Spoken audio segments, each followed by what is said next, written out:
let out on MSNBC. Oh. And so here you go. This happened last Friday on the Morning Joe Ball.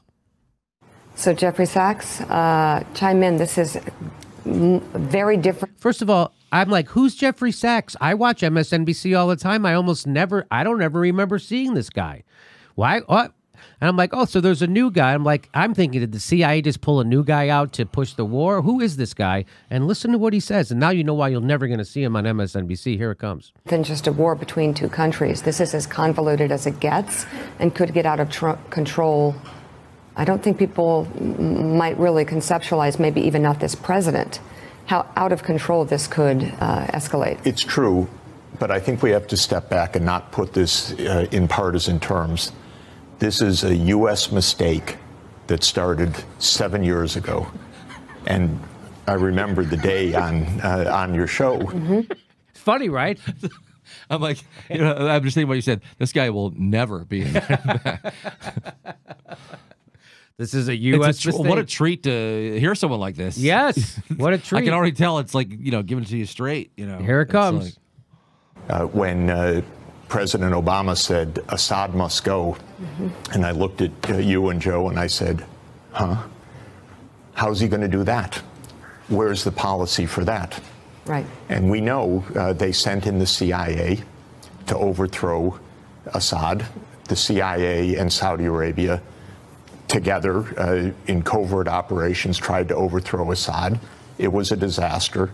Eventually it brought in both ISIS as a splinter group to the jihadists that went in. It also brought in Russia. So we have been digging deeper and deeper and deeper. What we should do now is get out and not continue to throw missiles, not have a confrontation with Russia. 7 years has been a disaster under Obama, continuing under Trump. This is what I would call the permanent state. This is the CIA. This is Pentagon wanting to. So look other how quiet people, everyone else is. Yes, they're just like stoned. They don't know what to say. No, they're like, oh shit, it's off script. He's telling the truth about what's happening.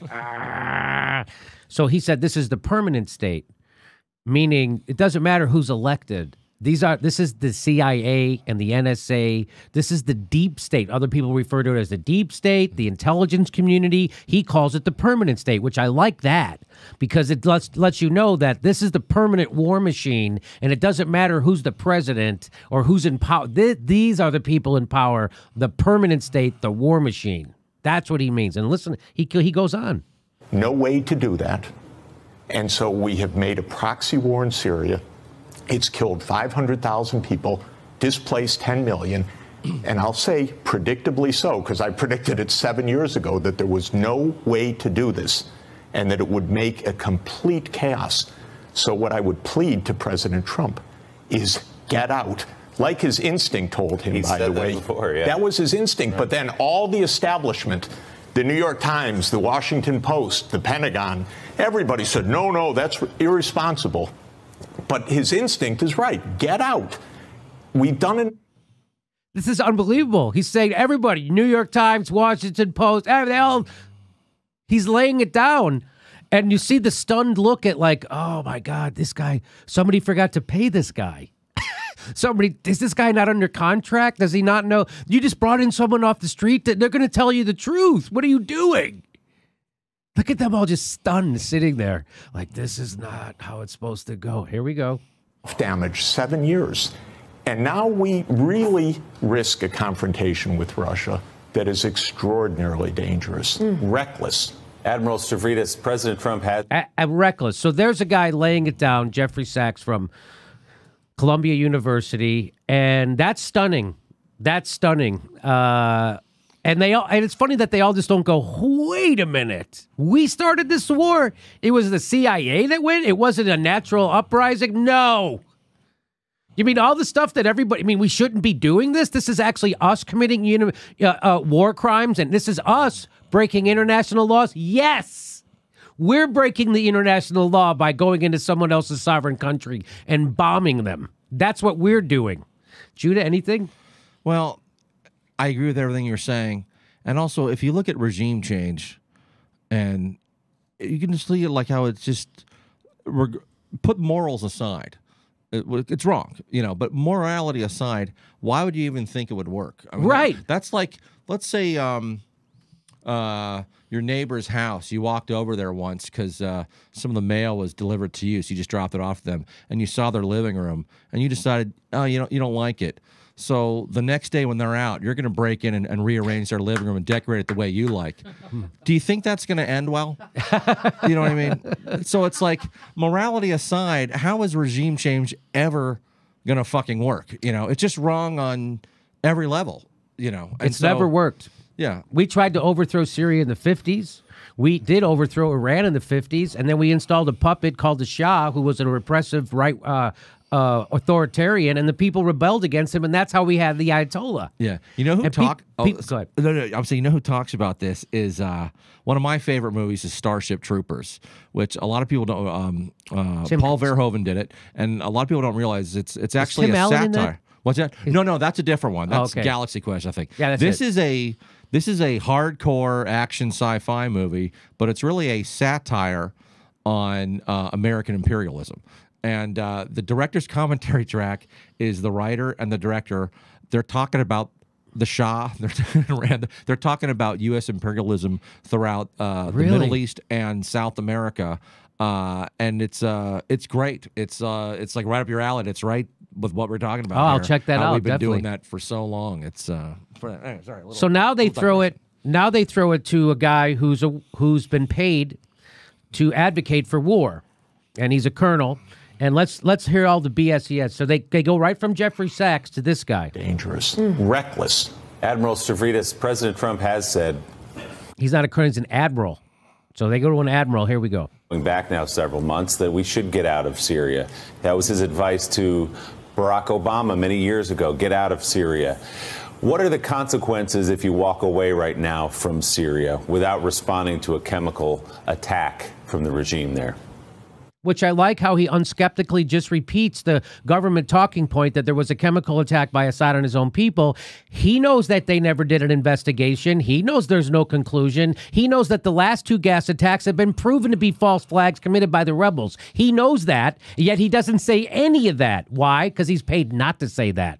And he throws it to this guy like, hey, what if we put... So he's got to bring it back to war. So what Willie is doing now is like, wait a minute, I hear what you're saying, but what's the bad going to happen if we pull out of Syria? Bam, because he's killing people at camp. Bam. So he's right back on script. Willie is right back on script. Did you see that? Do you see how that's why he's a pro? It's like you don't even notice. He just dismissed everything Jeffrey Sachs just said. He dismissed it all and said, hey, what are the bad consequences of us pulling out after he does a gas attack? And ignores everything he just said. That's a pro. That's why that guy's he's wearing a pocket square as he advocates for war. That's why. That's good. When you're in a pocket square, come on. Yeah, I think there are two problems with Professor Sachs's comments, although I certainly feel that sense of Middle East fatigue that we all have. And, of course, it's not just Syria. It's Iraq. It's Afghanistan. It's Afghanistan, it's Somalia, Niger. Come on. And by the way, Afghanistan, it's going to be 18 years. We're in Afghanistan. Term, Middle East fatigue. I mean... So he's trying to say the reason Jeffrey Sachs is saying that stuff, meaning saying that we started the war, it's a disaster and we better get out. So what he's trying to say is that this guy is reacting emotionally. He's fatigued. He's not really thinking it through. That's what he's fucking saying. Here we go. Been a whole series of things that have generated the kind of feeling that says, let's just pull back. Let's get out of the world. Let's come back to the United States. I think there are two fundamental problems with that. One is the use of chemical weapons, I think, really does... That's a double CK. That's what that is right there, okay? Because this guy is so... That a chemical weapon. Right now, we're committing a genocide in in Yemen with Saudi Arabia. We don't care about people. If we cared about people being poisoned by chemicals, we would be bombing Flint, fucking Michigan. We don't care. And you see this guy's like, what is he saying? Here we go. And a response from the international community at a level of military strike. So I do support a strike here. And secondly, and I think Professor Sachs is correct to say this is a massive humanitarian disaster. I think the numbers are actually 600,000 dead and 14 million displaced. So I'm in complete agreement with him on the scale of this, but I would like to see the United... I would like to see some more bombing and destruction. I understand 14 million people displaced, 600,000 killed, but they used gas, so we need to kill a lot more people. So why? So it's bad to kill people with gas, but it's okay to kill people with nice Christian bombs who, when they explode, they hug you to death, I guess, or something. I don't understand. So that's, again, just stupid. But Jeffrey Sachs, what do you think about what that guy said? Well, he's really anti-chemicals, which I didn't realize. It's like, just what you were saying. It's like, so killing... genocide with one weapon's okay, but with another weapon, it's right. Hey, let's say we're civilized here. Let's not do that. And guess who used phosphorus in Fallujah? Guess who used phosphorus in Fallujah? The United States. Guess who uses depleted uranium-tipped bombs, which is a fucking war crime? We do. Even in Vietnam, I think there was stuff too. Yeah, crazy. States try and be part of the solution. And here, what I would do is look back to the Balkans in the 1990s, which looked somewhat like Syria of today, and there was eventually an international solution, and it included the U.S. and Russia working together. We got a long way to go to get there, but if we just step away from it, as attractive as that feels to us, I don't think it's the right decision, either for the country or for the international community. So now that guy, just so you're clear on who this guy is, he's an admiral, and he's a liar. He is the worst kind of person in the world, because I know the truth about Syria. He was just, and I'm a nightclub jagoff comedian who doesn't know dick, and I know better than him. That's how I know he knows, and because he just got told it by a professor from Columbia University. And so now he's continuing not to know, and I'm going to guarantee you he's being paid by a defense contractor or somebody who's making money off of this war. That guy right there, scum of the earth, liar. That's who that guy is, and he's an admiral. And there isn't a pit in hell low enough for guys like that. I think we've all had a lot of Middle East fatigue today. That term is just, how offensive is that term to to everybody, to the war victims there, and even to our own troops who've had deployment after deployment after deployment, and who are not allowed to say, U.S. troops aren't allowed to criticize people above them, so they have to just go along. But I would bet a lot of them know they know what's going on. Of course they do. Yeah. Yes. They know it better than anyone. Yes, they do. So now Jeffrey Sachs is going to respond to this guy, and here's what he says. This is great. I don't think it's attractive, but I think we have to understand how this happened. This happened because of us. These 600,000 are not just incidental.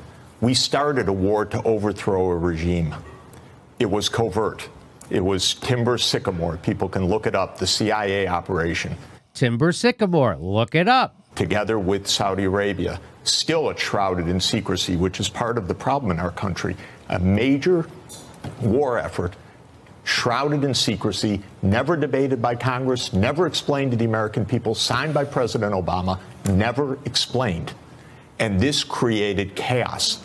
And so just throwing more missiles in right now is not a response. My only concern...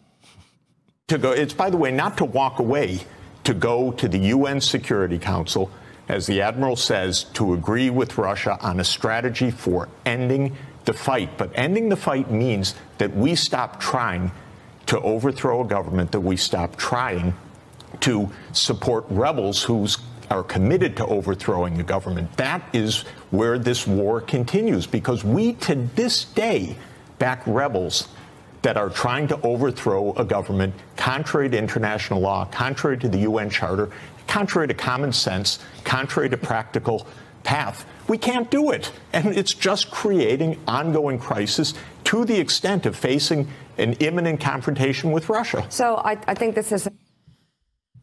Goes against common sense, goes against the UN Charter, goes against international law. We're doing all that. Someone should... Now they have their justification to bomb us, except they don't have the might. So if there was another country stronger than us with a bigger military, they would start bombing us, and they would tell their citizens, we're doing this because the United States is breaking international law, which is why we said we went into Kuwait, which is why we went into Iraq, which is why we went into Libya, because we're enforcing UN charters, and we just showed you Wilkinson said that's not why we went in. We went in for oil. So is there anything worse than this, Jude? I mean, isn't it amazing to see it happen? It's almost happening like every 5 years now. Like Libya, it was Iraq, then Libya, now Syria, Afghanistan. It's unbelievable. Well, these war manufacturing companies, like Boeing, Lockheed Martin, it would be interesting to know all the connections they have with the politicians because, they make so much money. Yes. And, they're making all these weapons. Someone's got to be using them. They got to be selling them to somebody. Yeah. I find it interesting how so many people who are for regime change don't believe in climate change either. It's like, because we all want change, but maybe no to regime change. Yeah, not that change. So after we did Iraq, the first time, we had guys like Robert Mueller. Now, they'll tell you Robert Mueller is his integrity. He's impeccable and blah, blah, blah, blah, blah. He's the head of a spy agency. Anyway, he was the head of the FBI. Come on. What does the FBI do? They try to get people like civil rights leaders to commit suicide.